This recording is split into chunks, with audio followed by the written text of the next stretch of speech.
گەنجەکان سەرمایەکی وڵاتن بە یەکێک لە پایە هەرە گرنگەکانی پێشخستنی وڵاتان دادەنرێن، بەڵام ڕەنگە لە هەرێمی کوردستان گەنجەکان نەیانتوانی بێ وەکو پێویست ڕۆڵی خۆیان بگێڕن. کێرڤی بێکاری و هەژاری بەرەوژورن، بە جۆرێک ڕێژەی بێکاری بۆ لە 12 نزیک دەبێتەوە، بەڵام ئەم ڕێژەیە لە نێو ئافرەتان زۆر زیاترە بە ڕێژەی 120. لە ماوەی 11 ساڵی ڕابردوودا وەزارەتی کاروباری کۆمەڵایەتی لە ڕێگای پێدانی قەرزی بچووکەوە بە گەنجان نزیکەی 77 ملیارد دیناری دابین کردووە بە ئامانجی پشتبەستنی گەنجان بە تواناکانی خۆیان. ڕۆڵی ناوەندە بازرگانیەکان چییە لە هەرێمی کوردستان بۆ کەمکردنەوەی ڕێژەی بێکاری و دامەزراندنی دەرچوانی زانکۆ و پەیمانگاکان؟ بۆچی مەرجی سەرەکی زانینی زمانی بیانیە پێش زمانی شیرینی دایک؟ ئەمە جیالەوەی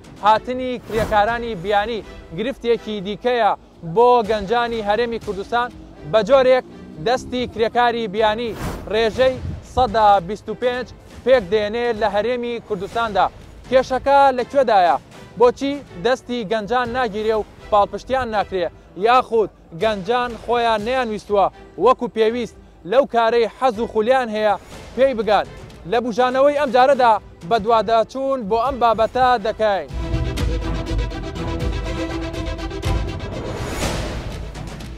چیرۆکی سەرکەوتنەکان زۆرن لە ژیاندا، نمونەی زیندوو هەن کە ئێستا بەشێکی زۆر لەو کەسانە خاوەن سەرمایەکی زەبەلاحن. ئەمەش پاش ماندووبوونێکی زۆر لە ژیان و شکست و شەونەخوونی و هەستانەوە هاتۆتە ئاراوە. دەیان چیرۆکی سەرنجڕاکێشن کە دەتوانێت وەک وانەیەکی ژیان سوودیان لێوەربگیرێ. جاک ما پیاوە چینیەکە ئێستا یەکێکە لە ملیاردێرەکانی جیهان. کەم وڵات هەیە لە جیهاندا لقی کۆمپانیاکەی ئەو پیاوە چینیەی تێدا نەبێت. 2 جار شکست لە بڕوانامەی سەرەتایی، 3 جار شکست لە بڕوانامەی ئامادەیی، 3 جار سەرکەوتو نەبوو لە تاقیکردنەوە بۆ زانکۆ، 10 جار شکستی هێنا بۆ وەرگرتن لە زانکۆی هاروارد، 30 جار شکست لە داواکاری بۆ وەرگرتنی کار، 2 جار بڕیاری دامەزرانی کۆمپانیایەکی دا بە ناوی عەلی بابا. ئێستا یەکێکە لە ملیاردێرەکانی جیهان، سەرمایەکەی بە 58 ملیارد دۆلار دەخەملێنرێت.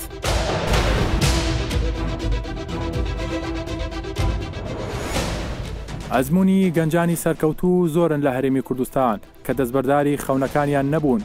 گۆران یەکێکە لە گەنجەکان پاش تەواوکردنی زانکۆ بڕیاری داوە ببێتە خاوەنکاری خۆی. پاش چەند ساڵێک لە هەوڵ و کۆشش دوجار بۆتە خاوەنکاری سربەخۆی خۆی لە ڕێی کارەکەی خۆشیەوە چەندین هەلیکاری دیکەی ڕەخساندووە. بە ئاسانی نەگەیشتنە مەرحەلەی زۆر پێم وا دەبینە لە ئازار بەشدارین لە دەورات لە کتاب خوێندنەوە. یعنی گەنجی ما هەمووی دەوێت لە بە ئاسانی بگات ئەو شتێک کە لە مێشکتی لە خەونی خۆی دادێنێتن، بەڵام لە واقعداوە نییە، لە کار و بزنسی واقعوە نیە. دەبی ئێستامە لێرە لەو کۆمپانیایی کە ئێستا تێدانە سوپاس لە خی گەورە توانیتمان لە دەرەوەی کۆمپانیێک وەکو ستافی کرێکار و وەستا 150 تا 200 خێزان لەسەر ئەو کۆمپانیا، ینی ڕستیان لەسەر ئەو کۆمپانیە. ئەمەش بە پاڵپشتی مەیە کە ئەو کۆمەڵە گەنجەما هیناتێرە مەزموع گوەستا هەیە لە بوارێک شارەزایە لەونمە لە دیکۆرا شارزە ئەمە دێن ئیستفادەی دەکەین، هەم سوودێکش بەو دەگەین خێزانێک لەسەر و ئیشە دەوەستن. لە ناو کۆمپانیاش سوپاس لەخوا ئێستا زیاتر لە 10 تا 15 ستافی گەنج هەمویان لەسەر تااقەتی خۆیان ئیش دەکەن. کەسیان بە واستنە هاتێرە، کەسیان بە ڕێی علاقاتی شخصی و نەهاتێرە، هەمیان بە تااقەتی خۆیان هاتیرێرە سیڤیان تەقدیم کردیە. مەراحل بە مەراحل ئێمە ئێستا نزیکەی 12 سال ناوشینە لە 2009 کە تەخەڕوزمان کردیا هەتا ئێستا چەند پش و درێژ بن، چەند مەعاناتمان دیتە هەتا گەیشتنە ئەو ڕۆژە. ئێستا توانیتمان کۆمپانیاک دابەزین. ئەو معنای چیەوە؟ کەواتە دەبی پش و درێژبی، سەبر و تەحەمولت بی، خۆت بگونجێنی لەگەر ئەو کەلچەرێکی هەیتمان، لەگەر ئەو واقعێکی هەیتمان. ئەو کەسێ دەوێت سەرکەوتبی لە کەرتی تایبەت ئیشکا وەکو ڕێی خۆم، وەکو ڕێی خۆم لەبەرەوەی لە کەرتی تایبەت تااقەتی خۆت دەور دەبینیت. جار وایە شەریکە ئێستا شەریکە هەیە فرسەتی زۆر زۆر غەریبی هەیە، بەڵام ئەو گەنجە هەوڵی نەدایە ڕۆژێک ڕۆژان دەورەی نەکردیا لەو گەنجێک لە دەرەوەی وڵات دێت تێرە کۆمپانیا دادەمەزرێتن سەرکەوتوش دەبیتن. لۆمە نەتوانین گەنجی خۆمان پەرە پێ بدەین پێویستە ئەو گەنجانە توانای خۆیان پەرە پێ بدەن بەشداری دەورات بکەن شەو نخۆین بکەن هەتاوەکو دەگەنە ئەو ئاماژەی کە لە مێشتی خۆیتیان پێدانی مۆڵەتی خزمەتگوزاری پاش فرۆشتن لەلایەن وەزارەتی کار و کاروباری کۆمەڵایەتیەوە پارێزگای هەولێر 5703 مۆڵات پارێزگای سلەیمانی 7252 مۆڵات پارێزگای دوهۆک 4447 مۆڵات سۆران 23 مۆڵات گەرمیان 44 مۆڵات زاخۆ 42 مۆڵات کۆیگشتی مۆڵەتەکان 17511 مۆڵەتە.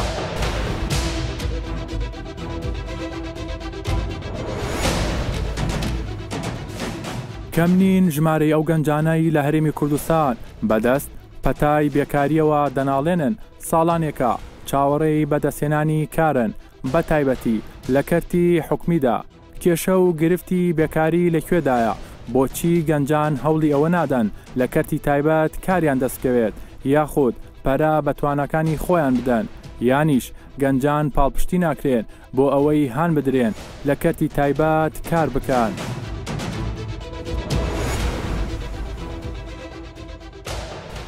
ڕۆڵی دامەزراوە نێو دەوڵەتیەکان چییە؟ چەندی خولیان کردوتەوە بۆ کەسانی ئەکادمی لە هەرێمی کوردستان لە عێراقیش بەگشتی ئایا ئاراستەی بێکاریان لە بازاڕەکانی هەرێمی کوردستان و عێراقدا دیاری کردووە خۆت بڵین چۆن ئەو کەم و کورتیانە چێکە لە گەنجێکە کاری دەست ناکەوێت ئەمە دیاری کراوە؟ لە ساڵی 2019 دامەزراوەی ئایرێکس لەگەڵ باڵێۆزخانەی ئەمریکا لە بەختە شانبەشانی وەزارەت خوێندنی باڵای حکوومەتی هەرێمی کوردستان و هەروە حکوومەتی عێراقی کارێمان کرد لەسەر پرۆژەیە کە ئێمە با بڵێن نوێنەری زانکۆی پۆلیتەکنیک بووین لە پرۆژەیە ئاشنا بووین بە پرۆگرامێکەوە بۆ 2 ساڵ ڕووپێویەکیان کرد لەسەر بازاری کاری عێراقی کەوا بازاری کاری عێراقی پێویستی بە چ جۆرە توانا و لێهاتوویەکەیە کە لە گەنجان و لە دەرچوانی زانکۆ هەبن تا هەلی کاریان بۆ بڕەخسێت ئەوە بوو لە ڕووپێوەکە 4 بواری سەرەکی دەرکەوت کەوا گەنجان ئەگەر تیایدا سەرکەوتوو بن بە ئاسانی هەلیکاریان دەست دەکەوێت یەکەم و گرنگترین بوار ئەو بوو کە کۆمپانیەکان باسی ئەوان دەکرد کە پێویستیان پێ کارمەندەکانیان توانای زمانی ئینگلیزیان هەبێت بتوان بە ئینگلیزی قسە بکەن واتە توانای زمان. دووەم بوار بریتی بوو لە سکیلەکانی یان توانەکانی پەیوەندی بە کۆمپیوتەرەوە هەیە ئەمە بۆ زۆرێک لە بزنسەکان بەڵام کۆمەڵێک پرۆژە و کاریشە بوون ئەمەیان زۆر لا گرنگ نەبوو. سێم بوار کە دووبارە کۆمپانیەکان پێویستیان پێبوو بریتی بوو لە سۆفت سکیلز واتە critical thinking بیرکردنەوەی جیاواز داهێنەرانە وەروە problem solving skills توانای چارەسەرکردنی کێشەکان و چوارەم و یەکێک لە گرنگترین بوارەکانی کە پێویست بوو گەنجەکان توانە و مەهارەیان تیابێت تا هەلیکاریان دەستکەوێت لە بازار لەلایەن کۆمپانیەکانەوە بریتی بوو لە توانای کارگێڕەکان و مارکتینگ و فرۆشتن ئەم توانایانش کە یەکێک بوون لە بوارانێکەوە بازاری کاری عێراقی لە ئێستادا زۆر پێویستی پێێتی. لە هەرێمی کوردستان باسی هەرێمی کوردستان دەکەین تەنیا لە فێربوونی زمان یاخود جگە لە زمانی دایک دەبێت چەند زمانێک تر بزانێت هەموو توانەکانی گەنجان لەمایە کۆبێتەوە ئەمە پاڵپشتیەوە ناکەین کە تەنها زمان هۆکار بێت بۆی کارێکی باش و شایستەی دەستکەوێت لە پۆزیشنێکی باش ڕۆڵ ببینێت بەڵام بە جۆری داتاکان زمان ڕۆڵێکی گرنگی هەیە لە دەستکەوتنی هەلی کار بە تایبەتی زمانی ئینگلیزی بۆ گەنجە عێراقیان بە شێوەیەکی گشتی و بێگومان زمانی عەرەبیش بۆ گەنجە کوردەکان یانەوەی کە بابلن لە کوردستان دەژین ڕۆڵێکی گرنگ دەبینێت بەڵام شانبەشانی زمان ئەو توانە و لێهاتوانی تر کەوا لە دەرەجەی دووەم و سێم و چوارەم دێن وەکو توانای کۆمپیوتەر وهروە سۆفت سکیلز و هەروە توانای بازار جێری و بابڵێن کە کارگێری و هەروە فرۆشتن ئەمانە ڕۆڵی زیاتری پێدەن کە دەتوانن لە پۆزیشنی باش ڕۆڵ ببینێت و هەلیکاری باشتری بۆ بڕەخسێت. ئەگەر گەنجێک لە هەرێمی کوردستاندا بیەوێت کارێکی دەست بکەوێت یعنی لە واتە لە کەرتی حکومی دانەمەزرێت لە کەرتی تایبەتدا ئیشی دەستکەوێت چی بکات؟ بڕوانامە پێویستە شانبەشانی لێهاتووی توانا بێت کەواتە بڕوانامە بەبێ لێهاتووی توانا و بابڵێن زیرەکی ڕۆڵێکی ئۆتۆ نابینێت بۆیە لە وڵاتان زۆر زیاد دەبینین لە بۆن من لە مەسڕ یان لە ئێران دەبینین هەندەسەی تاواکر ئەندازیاری تاواکرۆ بەڵام شۆفێری تەکسیە طبعاً ئاساییە شۆفێری تەکسیبی بەڵام پێویست بۆ نیە بڕوانامە ئەندازیاریت هەبێ مەبەستم لێرە ئەوەیە کەواتە تۆ ئێمە پێویستمان بە ئەندازیاری باشە پێویستمان با بڵێن بە ژمێریاری باشە پێویستمان بە مارکێتەری باشە پێویستمان هەموو ئاستەکان تاواکەری یەکەن هەموو بوارەکە ئەمە پێویستمان بە کەسی باش و لێهاتوو لە شوێنی خۆی نەک بەهۆی بڕوانامەکەوە بوێ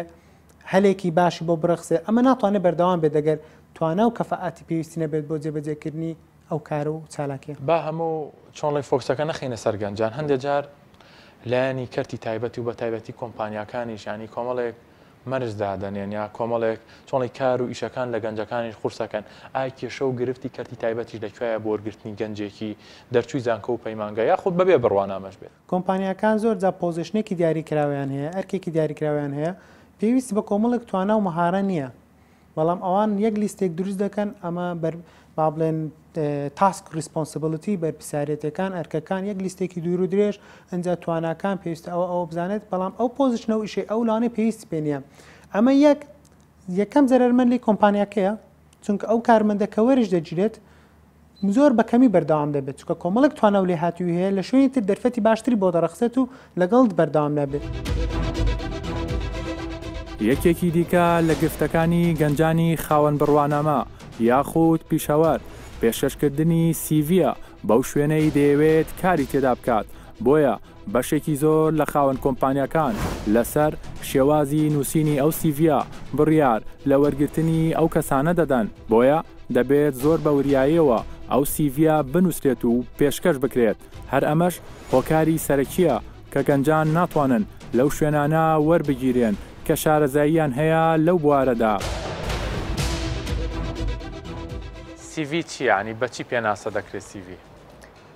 دەستەواژەی CV لە کەلیمەیەکی یۆنانی کریکلم ڤیتەوە هاتووە واتە کۆرسی ژیان یان کوردگوتنی وانەکانی ژیان سەرگوزەشتەی تۆیە چیت بەسەر هاتووە؟ کێشەی گەنجان لەکوێدایە بۆ پڕکردنەوەی CV ینی گەنجێک کە بیەوێت لە کەرتی تایبەتە ئیش بکات بە چ شێوازێک ئەم CV پڕ بکاتەوە؟ زانیاریەک دەمێت لەسەر ئەوەی کە چەند بەڕێوەبەری سەرچاوە مرۆیەکان لە کۆمپانیاکان چەند سانیە خرج دەکەن لەسەر سکرینکردن یاخود فلتەرکردنی سیڤەکان لەوانەیە ئەم وەڵامی پرسیارەکەت ڕوونتر بکاتەوە 5 بۆ 7 شرکە بەڕێوەبەری سەرچاوە مرۆیەکان سەیری سیڤەکە دەکات کەواتە تۆ مەجالێکی زۆر کەمت هەیە کە بتوانی کاریگەری لەسەر ناخی ئەو تاکە دروست بکەیت کە بانگت بک بۆ قۆناغی دووەم کە مقابلەیە بەڵێ بە دڵنیایی و گرنگیەکی لە ڕاددە بەدەری باشە چۆن وا بکەین سیڤەکی چۆن لەی پوخت و سەرنجڕاکێشمان هەبێت کۆمەڵێک فاکتەری سەرەکی هەنا کە دەکرێت ئەو فاکتەرە سەرەکیانە ڕنگ بداتەوە لە ناو سیڤەکەتە فۆنتێکی ئیبراز و جوان هەڵدەبژێری باگراوندێکی ڕێکوپێک هەوڵ بدەین زۆر جار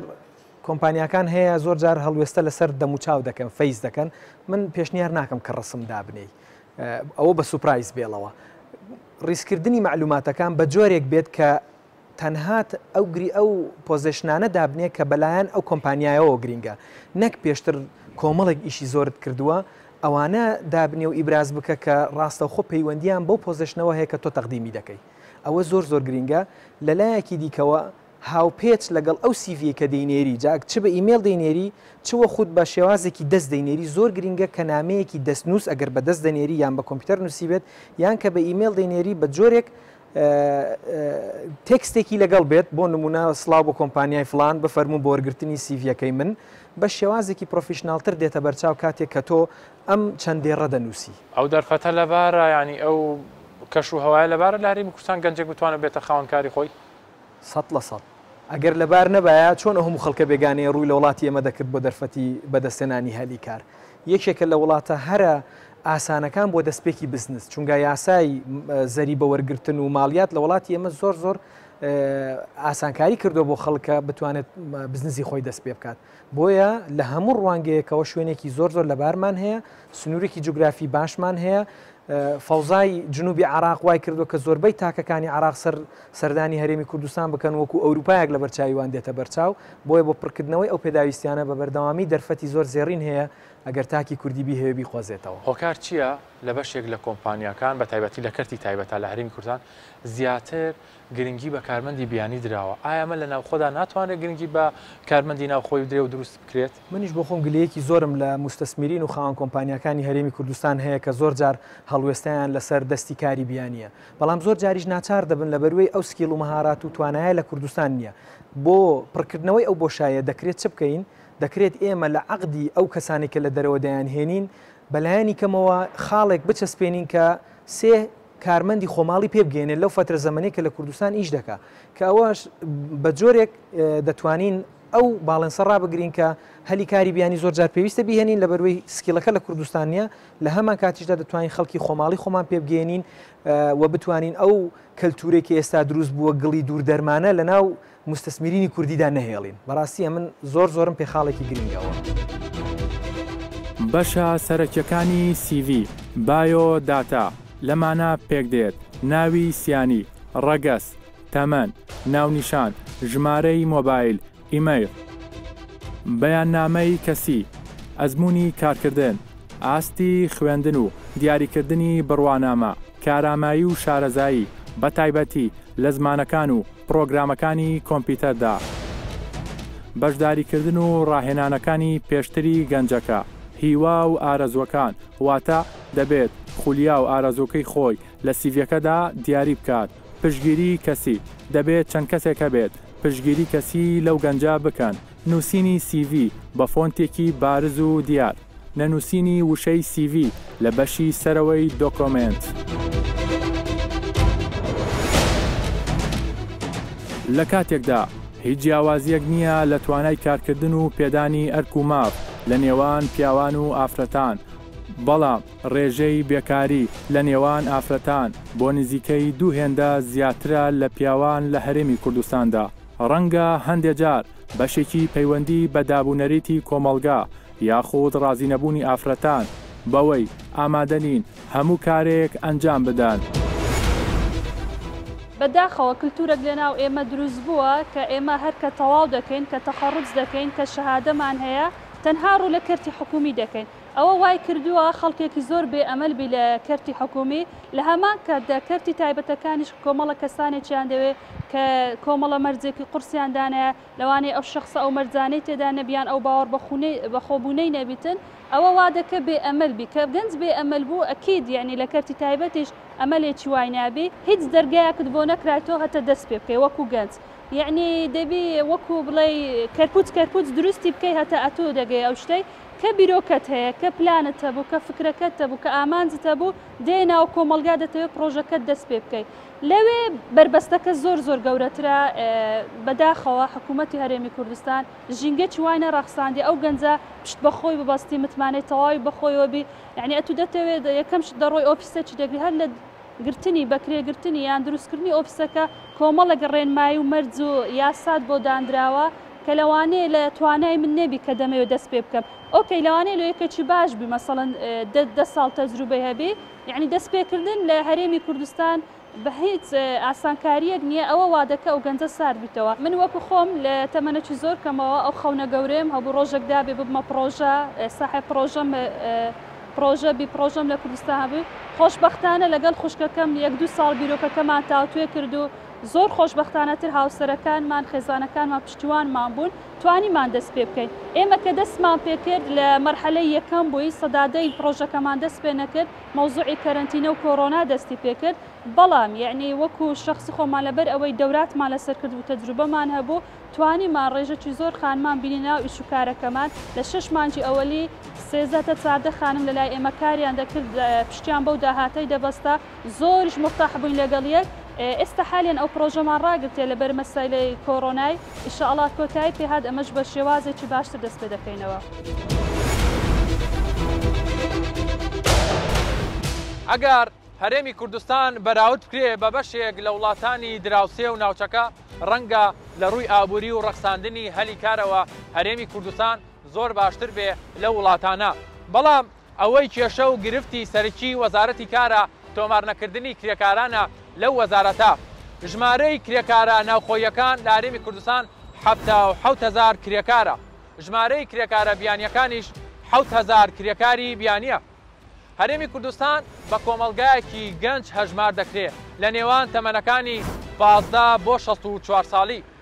دەرچوانی زانکۆ ژمارەیان ساڵ لە دوای ساڵ لە زیادبووندایە بە جۆرێک ئێستا ئەو ژمارەیە 40,000 ڕەتداوە یەکێکی دیکە لە گرفتەکانی بەردەم حکومەتی هەرێمی کوردستان ژمارەی موچەخۆرانە لە کەرتی حکومەتە کە ڕێژەی 147 پێک دێنن بەڵام هێشتا کەرتی تایبەت نەیتوانیوە وەکو پێویست ئەو بۆشاییە پڕ بکاتەوە تەنها ڕێژەی 140 پێک دێنێ. بۆیە ئێستا حکومەتی هەرێمی کوردستان دەیەوێت کەرتی تایبەت هاوبەشی پێ بکە لە بەشێک لە وەزارەتەکان بە ئامانجی زیاتری ڕەخساندنی هەلی کار بە تایبەتی بۆ دەرچوانی زانکۆ و پەیمانگاکان و لە هەمان کاتیشدا پاڵپشتێک بێ بۆ کەرتی تایبەت.